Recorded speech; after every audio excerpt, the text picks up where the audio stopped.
ચાલો મિત્રો, જય માતાજી, તમારું સ્વાગત છે મારા મિની વ્લોગમાં।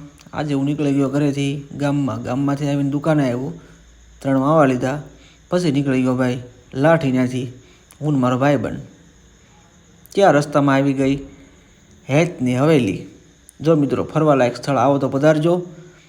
ત્યાંથી નીકળી ગયા અમે લાઠી જવા માટે।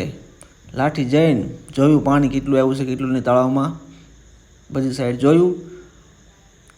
આ બાજુ પડી છે આપણી ફોર્ચ્યુનર। ત્યાંથી નીકળી ગયા અમે આવ્યા ખેતલા અપાએ ચા પીવા। આવો મિત્રો, પધારો લાઠી આવો તો જરૂર ચા પીજો, મસ્ત ચા બનાવે છે, જોઈ લો મિત્રો। ત્યાંથી આવી ગયા અમે ગાડીના ગેરેજે। જો કે આપણા ભાઈબંધ જ છે, જો આ ભાઈ થોડું કામ હતું એટલે ત્યાંથી આવી ગયા કરિયાણું લેવા, કારણ કે ખાવા તો જોઈએ ને ભાઈ। કરિયાણું લઈને આવી ગયો ઘરે આવીને સીધો આવ્યો મઢે આવીને માતાજીને પગે લાગ્યો। કમેન્ટમાં લખી નાખો જય મમ્મીમાં, ફોલો કરો, શેર કરો અને કમેન્ટ કરો। જય માતાજી।